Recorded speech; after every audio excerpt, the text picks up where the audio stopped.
The awakening. The galaxy was burning. Across the spiral arms of the Milky Way, civilizations that had stood for millennia were crumbling like sand castles before a tide.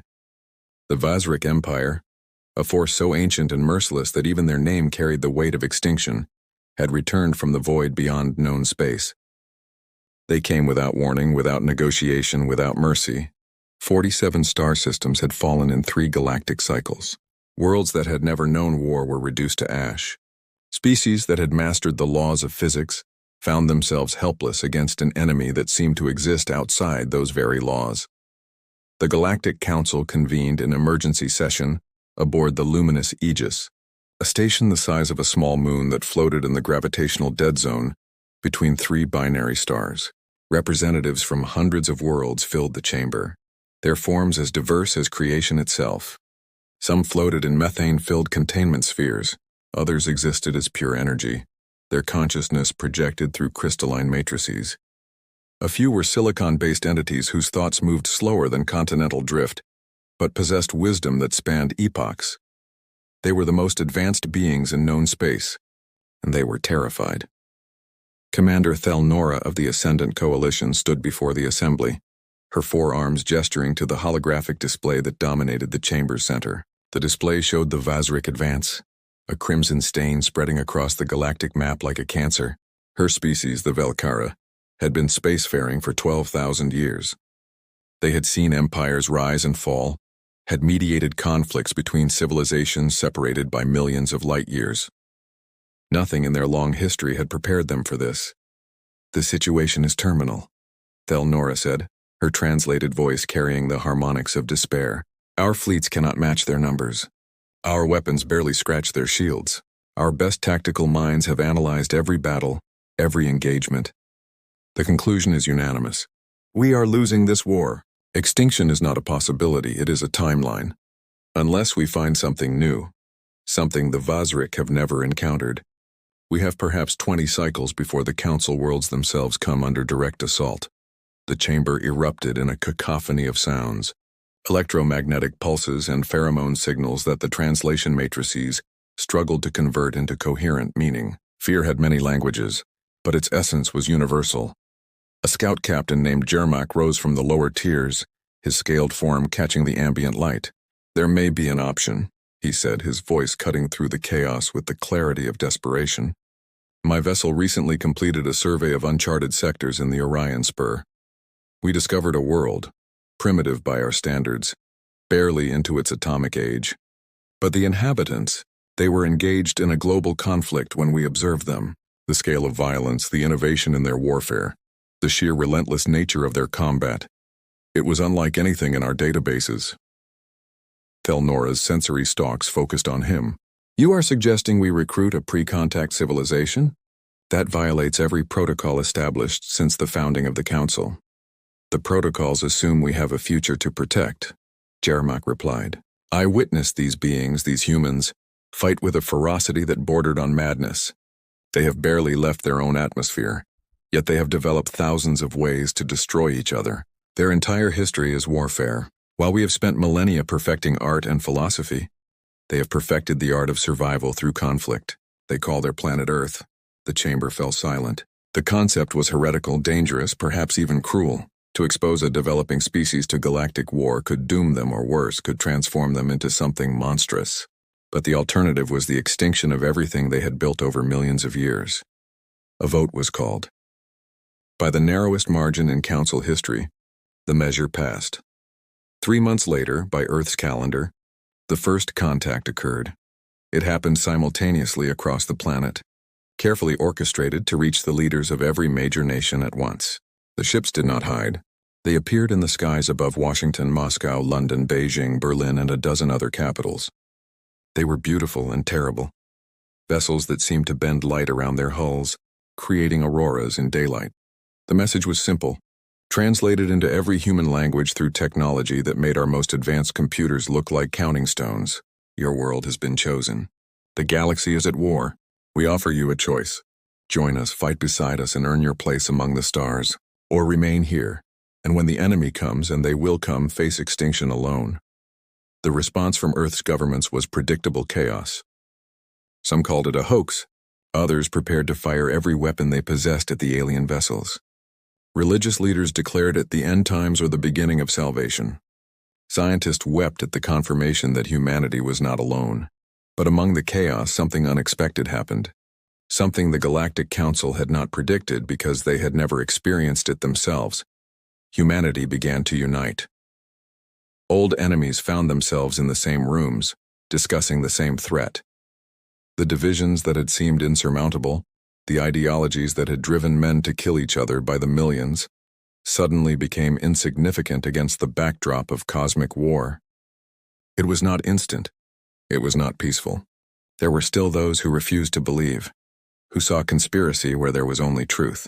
But for the first time in recorded history, humanity faced a common enemy that made all other conflicts seem petty. The decision was made in a bunker beneath the Swiss Alps, where leaders had gathered in secret. They would send volunteers. They would send their best soldiers, their brightest minds, their most adaptable warriors. They would send 10,000 humans as humanity's first offering to the stars. The day they left Earth, the sky above the Mojave Desert filled with ships. The human volunteers, drawn from special forces, fighter pilots, naval commanders, and combat veterans from every nation, stood in formation as alien transport vessels descended. They wore their national uniforms one last time, a final tribute to the countries they were leaving behind.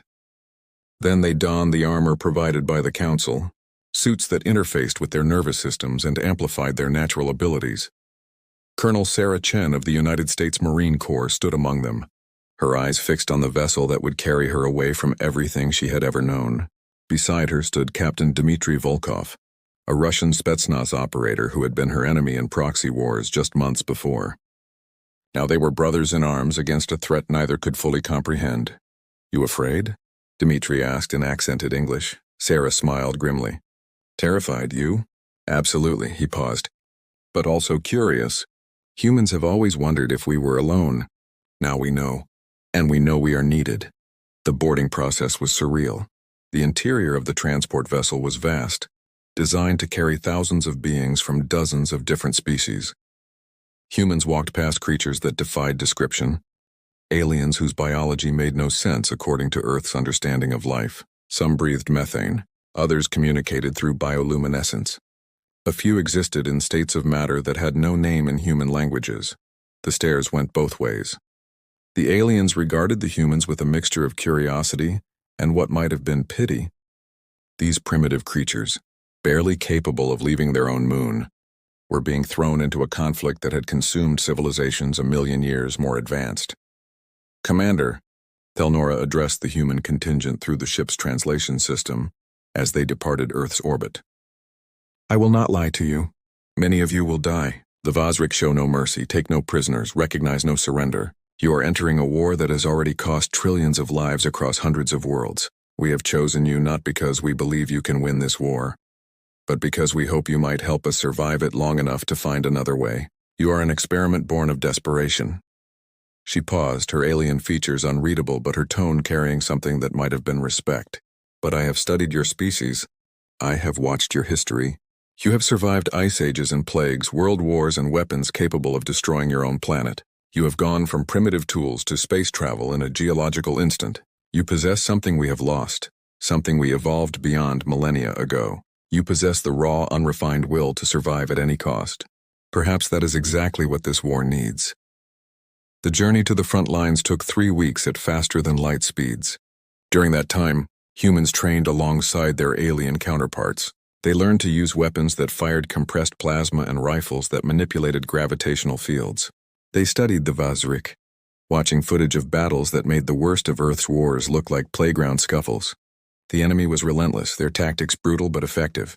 They overwhelmed defenses through sheer numbers and firepower that could crack planets. The cultural exchange was awkward and sometimes painful. Aliens who had never known violence in their personal lives could not understand the human capacity for aggressive humor. Humans struggled with species who communicated through scent, or whose concept of time operated on completely different scales. But slowly bonds began to form. Respect grew from shared meals, shared training, shared fear of what was coming. Lieutenant Amara Okonkwo from Nigeria found herself befriending a being named Plix, a gaseous entity from a world with triple the gravity of Earth. Plix had been a poet before the war, composing verses that took years to complete, because his species experienced time at a fraction of human speed. Now he carried weapons designed to disrupt molecular bonds. "Why do humans sing before battle?" Plix asked one evening, his translated voice vibrating through Amara's communication device. "It keeps us together," Amara replied. "Reminds us we are not alone. Music is how we share courage." "My people sing too," Plix said, "but our songs last decades. I fear I will die before I can finish my war poem." "Then we will finish it for you," Amara promised, not knowing if she could keep that promise but meaning it with every fiber of her being. On the 20th day of their journey, the alarms sounded. The ship dropped out of faster-than-light travel with a violent lurch that sent unsecured personnel tumbling. Through the viewport, the humans saw their first battlefield. A star system was dying. 3 planets orbited a yellow sun similar to Earth's, but all 3 were burning. Vazrik siege ships, massive constructs the size of small moons, surrounded each world, their weapons firing in endless cascades that turned atmospheres into plasma storms. Council defense fleets engaged them in desperate holding actions, ships exploding in silent flashes that represented the deaths of thousands. And in the distance, blocking out entire sections of stars, was the Vazrik mothership. It was not built to any aesthetic principle humans recognized. It looked organic, grown rather than constructed. A tumor of dark metal and pulsing energy that radiated malevolence across the electromagnetic spectrum. "Holy God," someone whispered in the human section. Sarah Chen stood at the viewport, her hands clenched into fists. She had seen war. She had seen cities reduced to rubble, had watched friends die in her arms, had given orders that sent good people to their deaths. Nothing in her experience had prepared her for this. This was war on a scale that made human conflicts look like children fighting over toys. But as she watched, something stirred in her chest. Not fear, though fear was there. Not despair, though despair would have been reasonable. What stirred was something older, something written into human DNA through millions of years of surviving in a universe that did not care if humanity lived or died. Defiance. "Attention all personnel, Commander." Thelnora's voice echoed through the ship. "We are entering combat range. Human contingent. You will deploy to Sector 7 Alpha, supporting the defense of the mining colony on the 3rd planet's largest moon. Your orders are simple. Hold the line. Do not let the Vazrik establish a foothold. If the moon falls, the colony falls. If the colony falls, 12 million civilians die." The humans moved to their deployment pods, faces grim but resolute. Sarah caught Dimitri's eye across the bay. He nodded once, a gesture that carried the weight of 1,000 unspoken words. "Remember what they told us," Sarah said to her squad as they sealed themselves into drop pods. "They do not expect us to win. They do not even know if we can survive. But they know one thing about humans. We do not quit. We do not surrender. And we sure as hell do not go quietly into the dark." The pods launched, accelerating toward the moon's surface at speeds that would have killed unaugmented humans.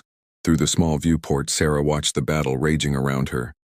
Ships died, weapons carved furrows of destruction across the void. And somewhere in that chaos, 10,000 humans were about to make their first mark on galactic history. The pod struck the surface, retro thrusters firing at the last moment to prevent lethal impact. The door blew open, and Sarah stumbled out into an atmosphere so thin her suit immediately compensated, feeding her oxygen and adjusting pressure. Around her, other pods were landing, humans emerging into a landscape of gray dust and jagged rocks. Above them, Vazrik dropships were descending, their hulls glowing with re-entry heat. Sarah Chen raised her plasma rifle, the weapon feeling both alien and perfectly natural in her hands. Around her, 9,999 other humans did the same. "Contact in 30 seconds, someone reported over the comm. Sarah smiled, the expression invisible behind her helmet but felt in her heart. Then let's show them what humans do best. The Vazrik had conquered 47 star systems. They had destroyed civilizations that had mastered technologies beyond Earth's comprehension.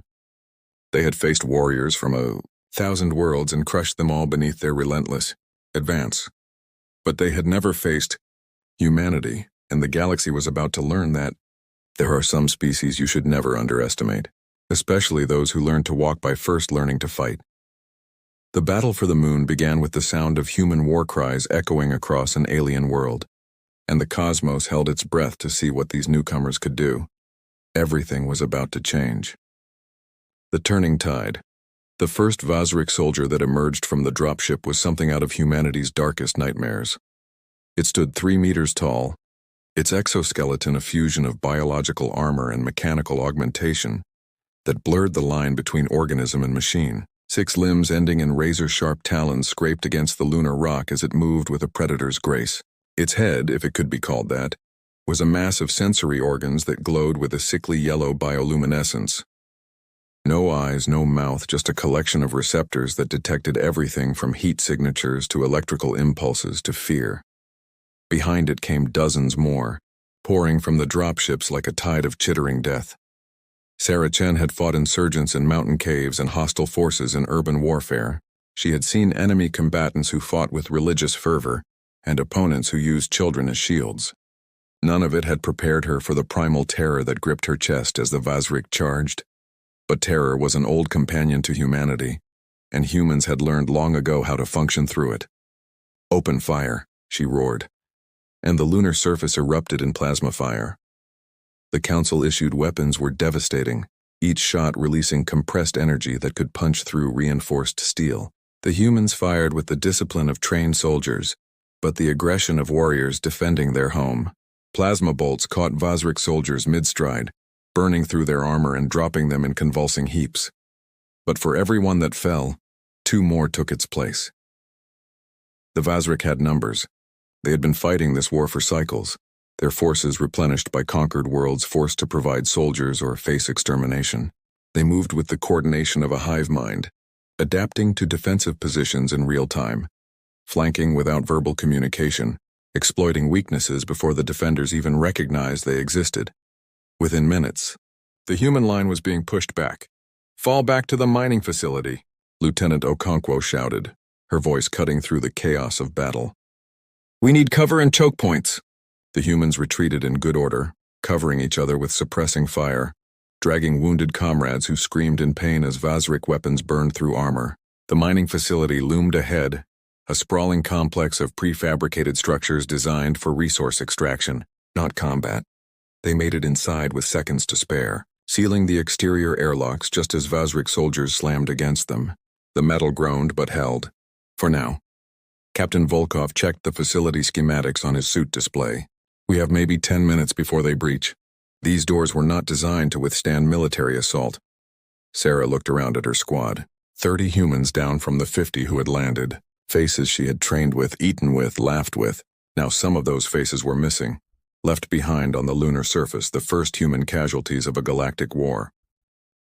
"Then we don't wait for them to breach," Sarah said, her mind racing through options. "Okonkwo, what do we know about Vazrik tactics from the briefings?" "They're predictable," Amara replied, pulling up data on her heads-up display. "Overwhelming force, direct assault, no subtlety. They've won every battle the same way. Throw more soldiers at the problem until it stops being a problem." "Predictable," Sarah repeated, a dangerous smile forming. "Dmitri, what was it you used to say about predictable enemies?" The Russian operator's eyes gleamed. "That they die the same way every time." Sarah turned to the group. "The Council expected us to hold the line through conventional defensive tactics. But we are not conventional soldiers. We are humans. We do not play by the rules because half the time we do not even know what the rules are. So here is what we are going to do." She outlined the plan quickly, and as she spoke she saw understanding dawn on faces that had spent lifetimes learning to think like warriors rather than soldiers. There was a difference, a critical one that the Galactic Council had forgotten over millennia of civilized warfare. Soldiers followed doctrine. Warriors adapted and improvised. The Vazrik breached the airlock exactly 9 minutes later, their cutting tools melting through the reinforced door with ruthless efficiency. They poured into the facility's main corridor, expecting to find human defenders dug into defensive positions, ready to be overwhelmed by superior numbers. Instead, they found an empty corridor. The Vazrik advanced cautiously, their sensory organs sweeping for heat signatures, electrical activity, any sign of the prey that should have been trapped inside. Their tactical doctrine, refined through 10,000 conquered worlds, said the enemy would be here, defending their position until death. The explosion that tore through the corridor came from beneath them. Humans had breached the facility's lower maintenance tunnels, accessed the mining facility's stores of industrial explosives, and rigged the entire corridor. The blast killed 30 Vazrik instantly and wounded dozens more. The survivors, disoriented and injured, stumbled through smoke and debris. That was when the humans attacked from behind. They had circled through the maintenance systems, emerging in the Vazrik rear where no enemy in the history of their warfare had ever been. Plasma fire caught the enemy in a crossfire, cutting down soldiers who were designed to attack, not defend. The Vazrik tried to adapt, to reorganize, but human tactics gave them no time. "Move, move, move," Sarah shouted, leading her squad deeper into the facility. They were not holding ground. They were not defending a position. They were hunting. The Vazrik learned something that day that no tactical database had ever recorded. Humans were persistently and creatively violent in ways that defied conventional military logic. Sergeant James Morrison from the United Kingdom, a man who had spent 20 years in the SAS, booby-trapped an entire section of the facility, using nothing but mining equipment and a talent for improvisation. When Vazrik soldiers pursued human forces through that section, they triggered cascading failures that brought the ceiling down on them. Corporal Lin Wei from China, a demolitions expert, used the facility's power core to create a directed electromagnetic pulse that disabled Vazrik communication implants, severing their hive coordination and turning organized assault into confused chaos. The pattern repeated across the entire moon. 10,000 humans, outnumbered 50 to 1, refused to fight the way they were supposed to fight. They used ambush tactics. They feigned retreats and led enemies into kill zones. They turned mining equipment into weapons and medical supplies into explosives. They fought dirty, fought smart, and fought with the accumulated knowledge of a species that had spent its entire existence perfecting the art of killing each other. The Galactic Council, watching from orbit, could not understand what they were seeing. "Their tactics make no sense," an analyst reported to Commander Thelnora. "They abandon defensible positions. They split their forces. They take unnecessary risks. According to all strategic models, they should have been overwhelmed in the first hour." Thelnora watched the battlefield displays, her sensory stalks processing information faster than human thought. She had fought in this war for 3 cycles. She had seen the Vazrik crush opponents who should have won. She had watched strategies fail that were mathematically sound. "They are not following our strategies," she said slowly. "They are following theirs." And their strategies evolved in an environment where being predictable meant extinction. On the moon's surface, the tide was beginning to turn. The Vazrik had numbers, but humans had something the Council had lost somewhere in their millions of years of civilized evolution: the willingness to embrace chaos. Every human soldier was trained to think independently, to adapt when plans failed, to find solutions in the middle of combat. It was not elegant. It was not efficient by Council standards, but it worked. By the 6th hour of the battle, Vazrik Command made a decision that would echo through galactic military history. They retreated. For the first time in their recorded campaigns, the Vazrik withdrew from a battle they had not yet won. The cost of taking the moon had exceeded acceptable parameters. They had lost thousands of soldiers to a force that should have been crushed in minutes. The tactical data made no sense. The enemy's behavior was unpredictable to the point of irrationality. As the Vazrik ships lifted off, carrying their wounded and dead, the humans emerged from the mining facility. They were battered, bloodied, running low on ammunition and medical supplies. 4,300 humans had died in that first engagement. Nearly half their total force gone in 6 hours of brutal close-quarters combat. But they had won. Sarah Chen stood on the lunar surface, watching the Vazrik ships disappear into the black. Around her, survivors tended to wounded, salvaged equipment, and simply collapsed in exhaustion. She saw Dmitri sitting on a rock, his helmet off despite the thin atmosphere, breathing through his suit's emergency supply because he needed to feel something real. "We did it," Amara said, stumbling over to Sarah. Her armor was scorched, one arm hanging useless from a Vazrik weapon strike. They retreated. The Vazrik actually retreated. Sarah nodded slowly. "We lost more than half our people." "Yes, but the colony is safe. 12 million civilians will live because we held this moon." Amara paused. "My friend Plix died. The gaseous being I told you about. A Vazrik weapon disrupted his containment field. He dissipated in seconds. "I am sorry," Sarah said, meaning it. He was composing a war poem. "I recorded the last part before he died. It translates roughly to, 'In the darkness, small lights burn brightest.' I think he meant us. Humanity." The implications of what had happened spread through the Galactic Council like wildfire through dry grass. The humans, the primitive newcomers, had achieved what no other species had managed. They had made the Vazrik retreat. It was not a major victory. One moon, one colony, one small battle in a war that spanned hundreds of star systems. But it was proof of concept. Humanity could fight. More importantly, humanity could win. Commander Thelnora addressed the Council 3 days later. Her report transmitted across secure channels to representatives on hundreds of worlds. "I recommended integrating humans into our forces as a desperate measure. I believed they might buy us time through sheer ferocity. I was wrong about their value. The humans do not simply fight with ferocity, they fight with creativity. They adapt faster than any species I have encountered. Where we see problems, they see opportunities. Where we see acceptable losses, they see unacceptable failures they must overcome through innovation." She paused, letting her words register. "I recommend we expand the human contingent. Not as auxiliary forces, as strategic assets. Let them teach our commanders how they think.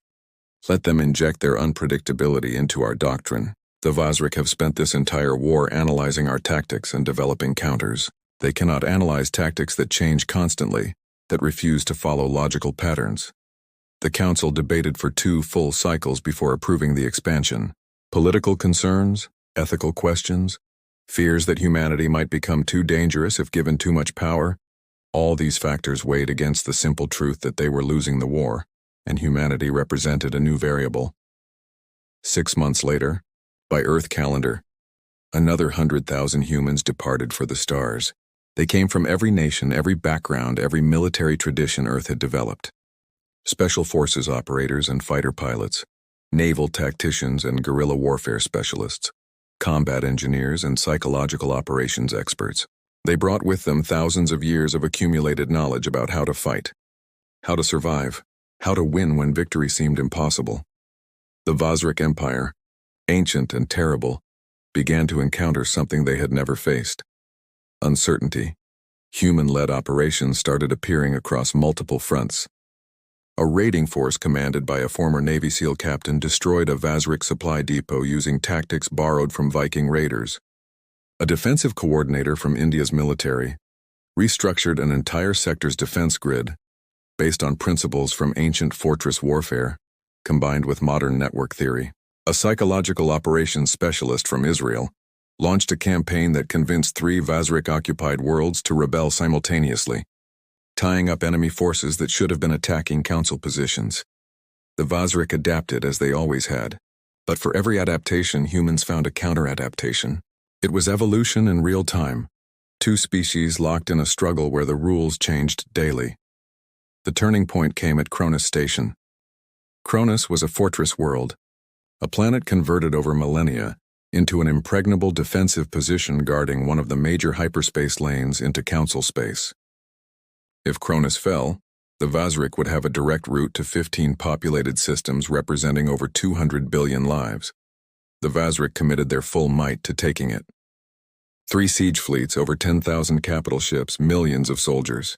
The largest offensive they had launched in the entire war. Council strategists calculated Cronus would fall within days. Human strategists, led by General Marcus Chen, Sarah's uncle and a decorated Marine Corps officer, who had spent 30 years studying military history from Sun Tzu to Patton, looked at the same data and saw something different. "They're overcommitting," Marcus said, studying the holographic display in the command center deep within Cronus. "Every military principle we ever developed says you never commit everything to a single objective. You keep reserves. You maintain flexibility.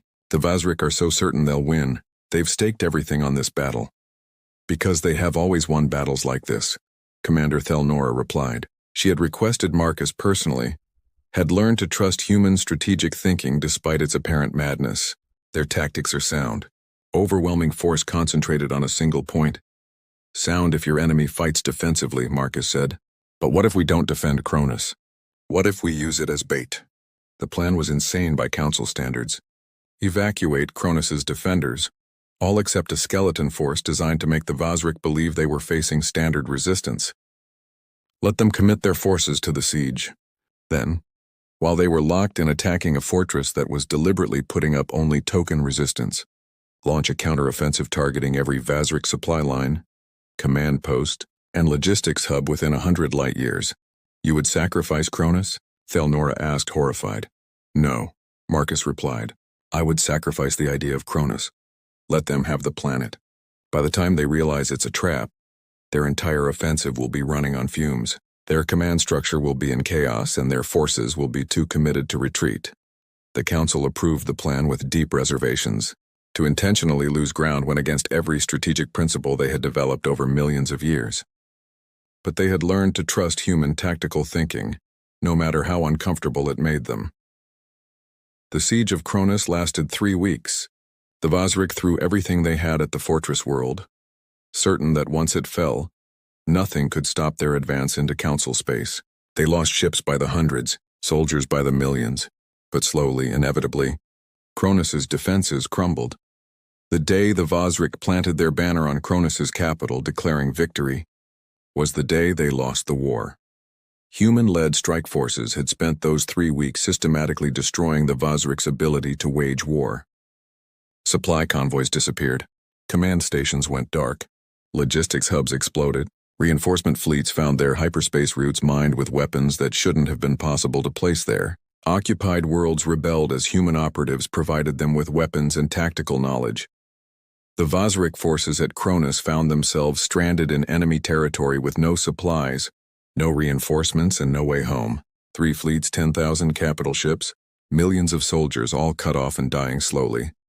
General Marcus Chen transmitted a message to the Vazrik command, knowing it would be intercepted and understood, despite species differences.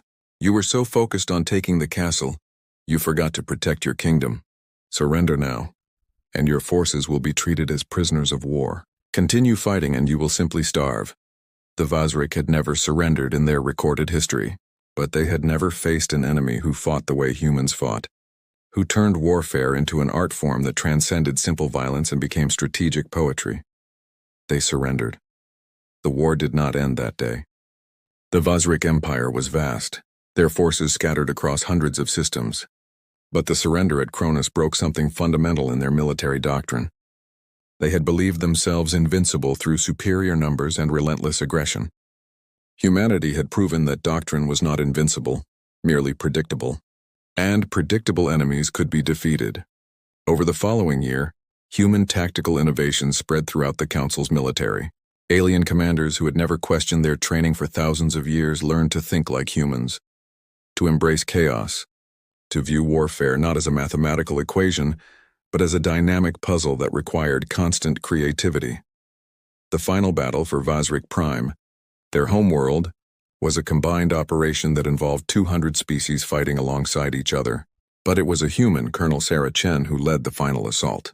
She had survived that first battle on the moon, had fought in dozens more engagements, had seen friends die and watched humanity prove itself against impossible odds. As she stood on the bridge of the flagship, watching Vazrik Prime's orbital defenses crumble, Commander Thelnora approached her. I wondered when we first brought you into this war, if we were making a terrible mistake, the alien commander said. I thought we might be unleashing something worse than the Vazrik. Sarah looked at her, waiting. I was wrong. You are not monsters. You are survivors. Your violence is not mindless, it is purposeful. You fight not because you enjoy it, but because you have learned through millions of years of evolution that sometimes fighting is the only way to protect what you love. That is a lesson my people forgot. We became so civilized we forgot how to be dangerous. You never forgot. The war ended 3 months later. The Vazrik Empire, which had seemed unstoppable, had been dismantled. Some Vazrik worlds sued for peace. Others retreated beyond known space, perhaps to lick their wounds, perhaps to return someday. But the immediate threat was gone. The cost had been astronomical. Over 1 million humans had died in the war. Entire council worlds had been devastated. The galaxy had been forever changed by the conflict. But humanity had earned something that could never be taken away: respect. When the Galactic Council reconvened in a formal session to discuss the post-war order, there was a new delegation present. Humans sat among beings who had been spacefaring when humanity's ancestors were still learning to use fire, not as guests, not as primitives invited out of charity, as equals. General Marcus Chen addressed the assembly, his words translated into 1,000 languages and transmitted across the galaxy. We came to this war because you needed us. We stayed because we learned something about ourselves, that despite our differences, despite our history of fighting each other when faced with a threat to our very existence, humans can unite. We hope to bring that same unity to this council, not through warfare but through the same adaptability and creativity that won us this war. He paused, looking around at the alien faces that had become familiar friends. Earth is no longer isolated. We are part of something greater now, and we promise to defend that something with the same ferocity we defended our own home, because that's what humans do. We protect our family, and you, all of you, are family now. The applause that followed transcended species. Some clapped, some emitted harmonics, some changed colors, but the meaning was universal. Humanity had joined the galactic community not as children to be protected, but as warriors who had proven their worth in the fires of the most brutal war the galaxy had ever seen. On Earth, the news of the war's end was met with celebrations that spanned the globe. The soldiers who returned came home as heroes, but also as ambassadors of a larger truth. Humanity was no longer alone, no longer isolated on a single world, no longer fighting only itself. Sarah Chen stood in Times Square, watching the celebrations, feeling the weight of everything that had changed. A child approached her, staring at the alien technology integrated into her uniform, at the scars that marked her as a veteran of battles in places Earth had never dreamed existed. "Are there really aliens?" the child asked. Sarah knelt down, smiling. "Yes, and they're amazing. And someday, when you're older, you'll get to meet them. You'll get to travel to their worlds, learn their stories, become friends with beings so different from us we can barely understand how they think. That's your future. That's humanity's future. And will there be more wars?" the child asked, the question carrying the innocence and wisdom that only children possess. Sarah considered the question carefully. "Maybe. The galaxy is a big place and not everyone in it is friendly. But we'll face whatever comes together, humans and aliens side by side, because that's what we learned out there in the dark. That unity is stronger than any weapon, that diversity makes us stronger, not weaker, and that when we stand together, nothing in the universe can defeat us." Years later, historians would debate when exactly humanity became a true galactic power. Some pointed to the first battle on the moon, others to the surrender at Cronus. Many argued it was the moment humans took their seat on the Galactic Council, but those who had fought in the war knew the truth. Humanity became a galactic power the moment they refused to accept that being primitive meant being helpless, the moment they proved that innovation and adaptability could overcome any technological advantage. The moment they showed the galaxy that the measure of a species was not how long they had been spacefaring, but how they handled themselves when everything was on the line. The cosmos had been stunned when humanity joined the battle. The cosmos learned to respect what happened next, and the galaxy would never be the same.